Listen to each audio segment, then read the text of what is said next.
नमस्कार। मैं बी.एम. मेहरबान, PGT physics, Kendriya Vidyalaya Bagna cantt, regional office Agra.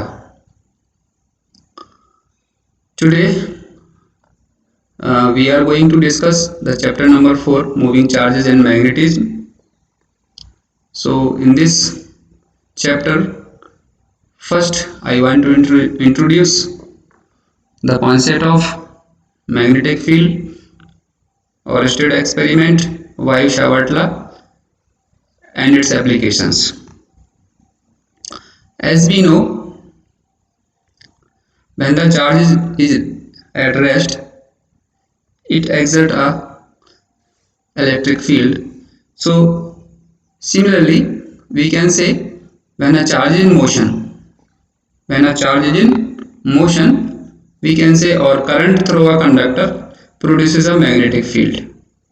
So in another word, we can say the magnetic field is the space around a conductor carrying current, or space around the magnet in which its magnetic effect can be felt, and its strength of the magnetic field is also known as the magnetic induction or magnetic flux density.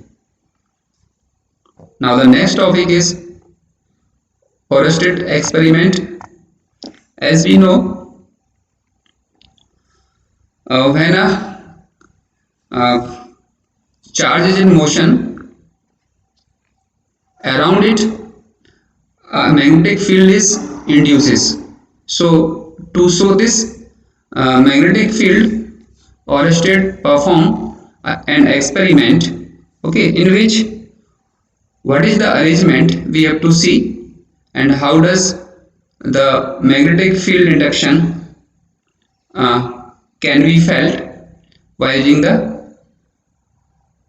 magnetic needle. So in this arrangement, this is very simple arrangement. Suppose we have to take the magnetic needle NS, which can rotate freely about the vertical axis in the horizontal plane, and second, we have to hold the magnetic needle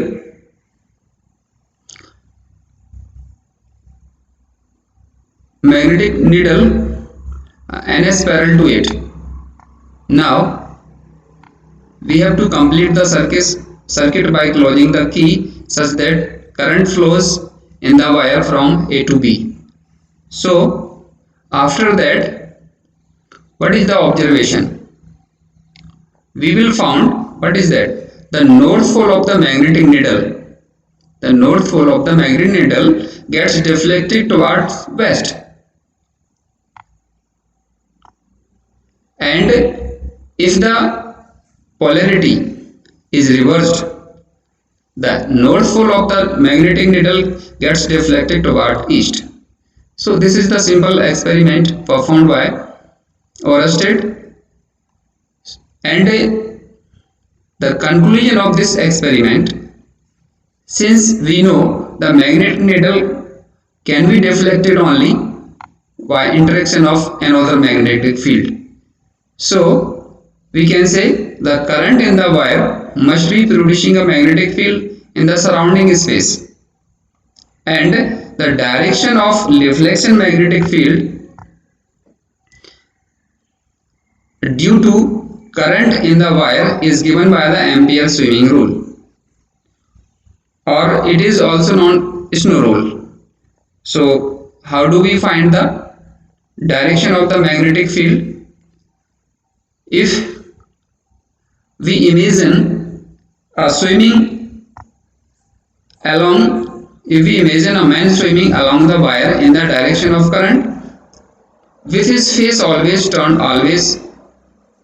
towards the needle, so that the current enters through his feet and leaves it at his head. So then the north pole of the magnetic needle will be deflected toward his left hand. In simple words, this rule we can say, if the current flows from south to north, this is the another way of Ampere swimming rules to find the magnetic field direction. If current flows from south to north in a wire held over the magnetic needle, so the north pole of the needle will be deflected towards west. So this is the Oersted experiment, and this shows that any wire carrying current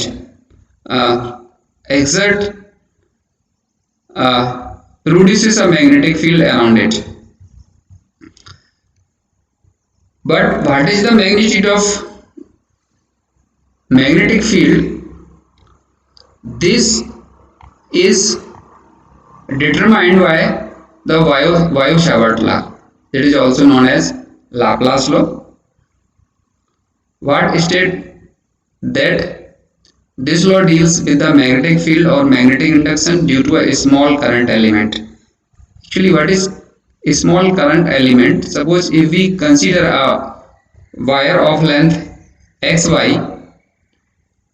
or its length is L, capital L. If we take only simple part, simple segment, a small segment AB, this is called the small current element. So if we consider a current element AB dl, because the total length of the wire is L, so if we consider the current element, that is small dl of a conductor carrying current I. Suppose we have to find the magnetic field at point P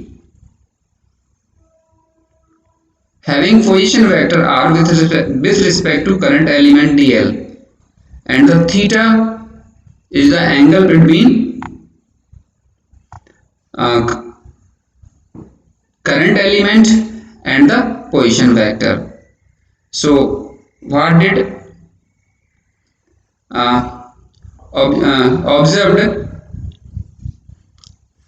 Weierstrass? According to Weierstrass law, the magnetic field, a small magnetic field, it is dB at point P due to current element is such that the small magnetic field is directly proportional to the current flowing through the wire, and directly proportional to the current element, and directly proportional to the sin theta, and inversely square proportional to the position vector. If we combine these four factors, we find that dV is proportional to I dl sin theta upon r square. So actually current element, what is it? It is the product of current flowing in the wire and current element, that is dl. So I dl is the vector, its direction is the direction of the current flowing through the wire. So if we remove the proportionally symbol, we get a constant k. So we can write it dV equal to I dl sin theta upon r square, where k is the proportionally constant. It depends on the medium between the point P and current element, as well as the system of units chosen. For free space, the SI unit of proportionally constant k is mu naught upon 4 pi, and is equal to 10 raised to power minus 7 Tesla meter ampere inverse. As we know already, 1 Tesla equal to 1 Weber per meter square in CGS unit. The value of k is 1. So if we represent the small magnetic field due to current carrying wire at point P, dV equal to mu naught upon 4 pi IDL sin theta upon r square. In CGS forms, the value of k is 1. So we can write as dV equal to IDL sin theta upon r square. This can also be represented in vector form. So dV equal to magnitude of dV equal to mu naught upon 4 pi dl vector dl cross product of vector dl into position vector upon r cube. As we know, the unit vector is can be represented vector upon its magnitude. So this is the important equation. This is the important equation.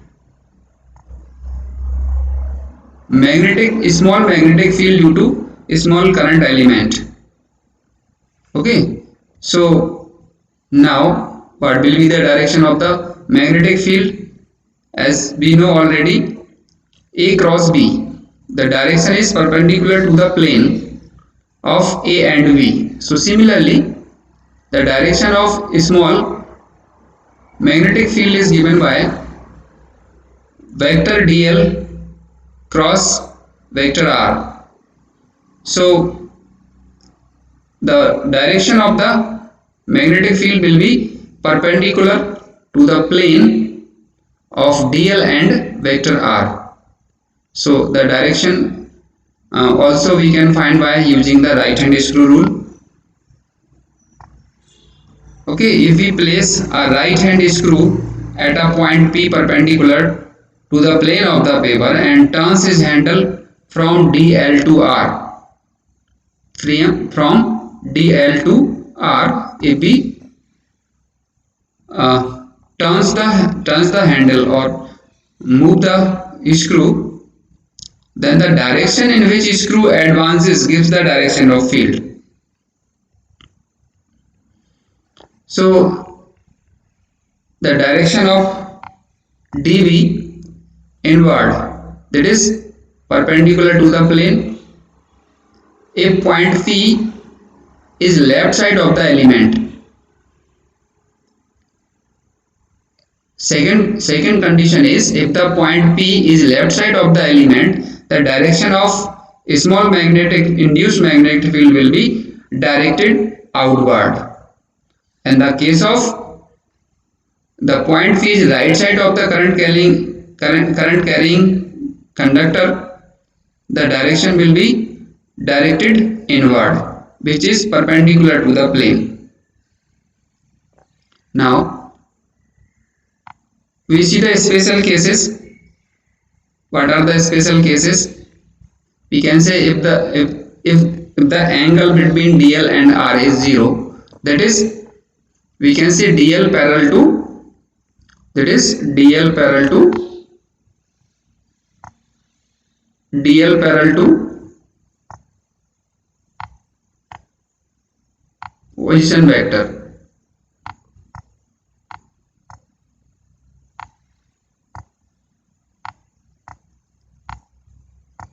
Okay, in this case the theta will be 0. So using the expression and the sign 0 degrees 0, so we can say the magnetic field when the angle is 0 is 0. That is, magnetic field is 0 at the point on the axis of the current element. There will be no magnetic field. So we can say it is 0. Now if the angle between DL and R is 90 degree, so as we know, sin 90 degree is 1. So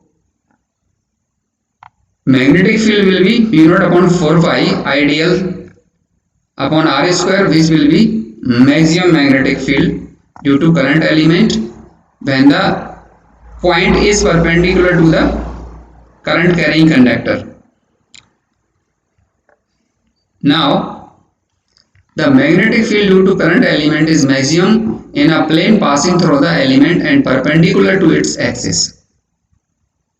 Now we have to find what is the SI unit of the magnetic field as you know already, it is Tesla. How do we define it? So dv equal to mu naught 4 pi upon mu naught upon 4 pi ideal sin theta upon r square. If we take the current 1 ampere flowing in the conductor and a small element length is 1 meter and the position of the point which is perpendicular distance from the current carrying conductor is 1 meter and angle between is dl and r is 90 degree. So dv we get mu naught upon 4 pi which is equal to 10 raised to power minus 7 Tesla. Now this is the application of Biot-Savart law, magnetic field due to a current carrying circular loop. So we will take the two different cases. One is on the center. At the center we will find the magnetic field. Okay, so we have to consider a circular loop of wire of radius r and carrying a current I. Another, we have to take the small current element dl of the loop, circular loop, and the direction of current element is always the tangent to the circumference of the loop. So we can say that direction is perpendicular to the radius. Now if we apply the Biot-Savart law, magnetic field at the center O of the current carrying loop, it is given by dv equal to mu naught upon 4 pi ideal sin 90 upon r square. So sin 90 you know already, its value is 1. Sin 90 is 1. Okay, so we get dv equal to mu naught upon 4 pi ideal r square. If we find the total magnetic field due to the whole loop, so we integrate the small magnetic field which is equal to b and integration mu naught upon 4 pi ideal sin theta, and sin theta is 1, so we can write only mu naught upon 4 pi ideal r square.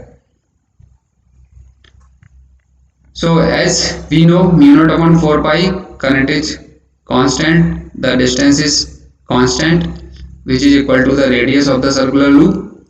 So if we integrate the small element, we get the complete length of the circular loop. Actually this length is equal to the circumference of the loop, so which is equal to 2 pi r. Okay, if we simplify these 2 pi will be cancels, r will be 1 cancels, 1 r is there in the denominator and it is 2 times. So ultimately we get an expression v equal to mu naught I upon 2r. So this is the actual expression for the magnetic field of current carrying loop which is circular. Suppose the expression is only for one turn.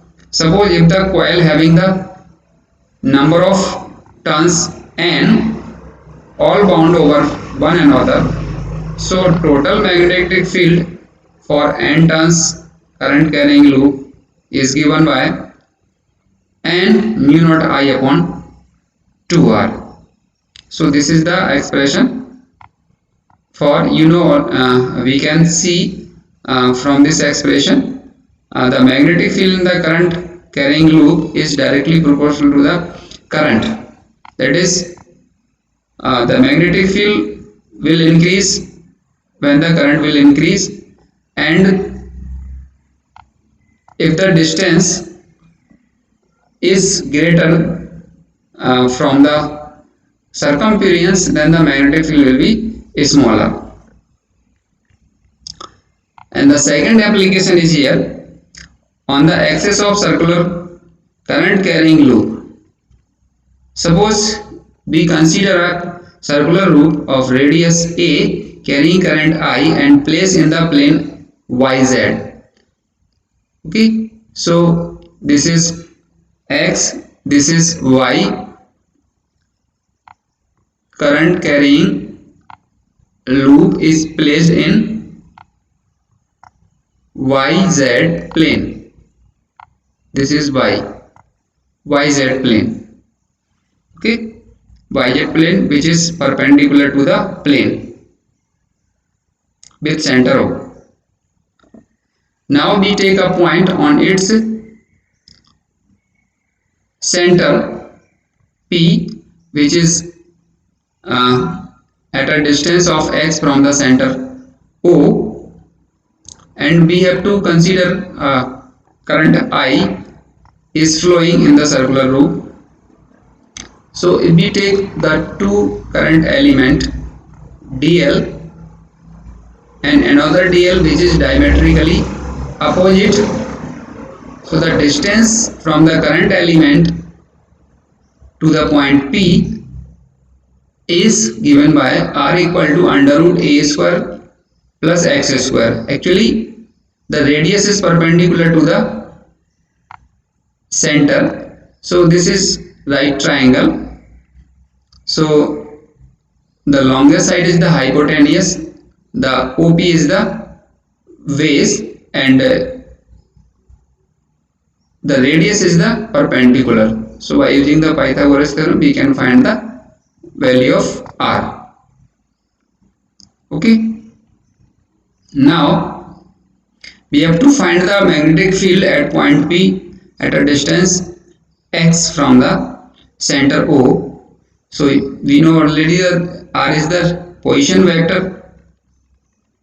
R is the position vector of point P from the current carrying element.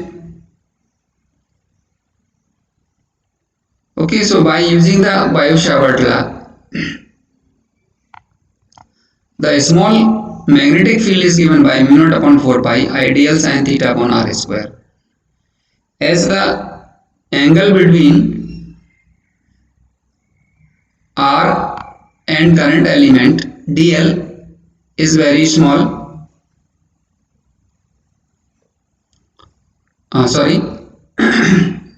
actually the radius of the current carrying loop is very small, so the point P is always perpendicular to the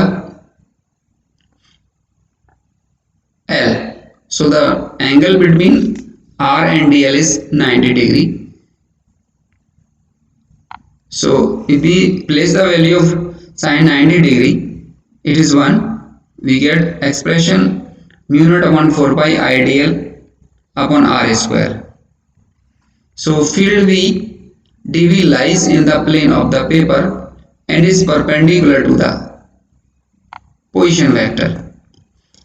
So dV can be resolved into rectangular components, that is dV perpendicular. This is the small magnetic field which is perpendicular to the x and a small element dl. So if we resolve in two component, that is perpendicular which with angle, that is dv perpendicular and dv perpendicular, and it is dvx.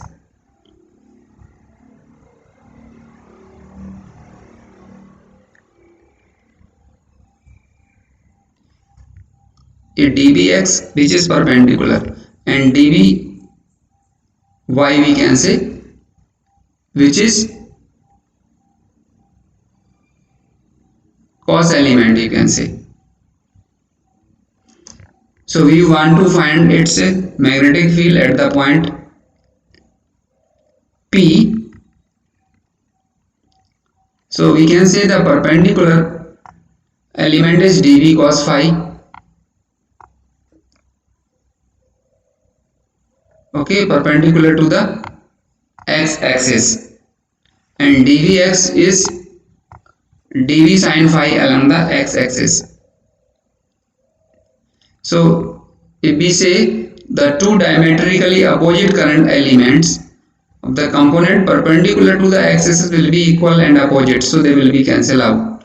Only component along the x-axis get added up. So total magnetic field will be due to the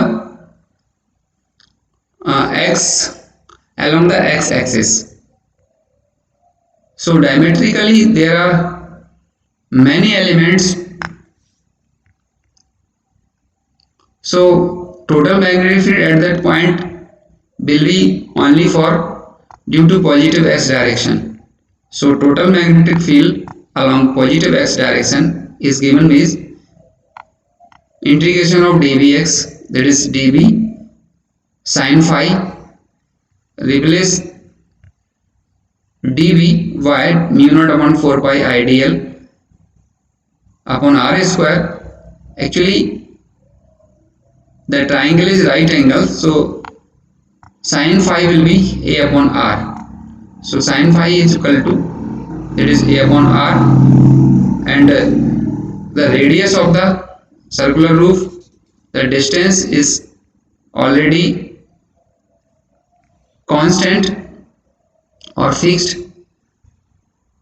only the current element is here dl. So if we integrate the small current element, we will get the complete circular loop, which is equal to the circumference having the radius a, which is equal to 2 pi a.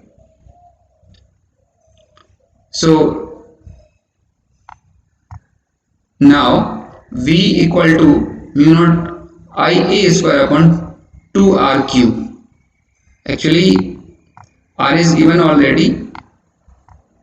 Under root a square plus x square can be written as a square plus x square whole power 1 by 2. So replace this. So we get the final expression mu naught I a square upon 2 a square plus x square whole power 3 by 2, and its direction will be along px, that will be positive x direction. So for n turns, just we multiply the n, and in the vector forms we can write actually along the positive x directions. So we use the unit vector I cap. So this is in vector form. What will be the special cases? Special cases when the x equal to 0, that means at the center of the loop we have to find the magnetic field. X will be 0. So x will be 0. So only we will get 2a square whole square 3 by 2. Okay, so or we can say 2 will be cancelled. Only we will get n mu naught I a square upon 2 a raised to power 3 or a cube, or simplifying this we will get n mu naught I upon 2 pi. Okay, its direction will be, if we see the area is given by 2 pi a square, so if we rearrange this equation, we will get mu naught n I a upon 2 pi a cube. So the direction will be perpendicular to the plane of the loop. Second case, if the distance at which we have to find the magnetic field is much greater than the radius of the circular loop. So in this case a can be neglected, only x be considered. So again we will get the mu naught upon I a square upon 2x square is equal to V, or again we have to rearrange this equation using area equal to 2 pi a square. So this is another expression for magnetic field on axial line. how to find the direction of the magnetic field? There is one rule is a right hand thumb rule and second one is clock rule. So what is right hand thumb rule? This is very simple. If we curl the palm of upper right hand around the circular wire, suppose the direction the wire this is, so your thumb is right hand side. Okay, so in which direction the thumb extend, this will be the direction of magnetic field. So in this case we can say the direction of current in the circular loop is anti-clockwise. Anti-clockwise means if we curl our palm in the direction of the, so thumb directed upwards, so the direction of the magnetic field will be N or directed upwards if the circular loop is in the lies in the plane of the paper. Second is clock rule. This is very easy or simple. This rule gives the polarity of any phase of the circular current through. What is the, if the current around any phase of the coil in anti-clock, very simple, this is anti-clock, its waves like a north pole. If the current flows in the clockwise, it wave like a south pole. Okay, another point is variation of magnetic field and distance x of a point on the axis of circular coil carrying conductor wire is represented by the graph. So we can say this is the graph. Okay, this is about for magnetic field, Biot-Savart law and its applications.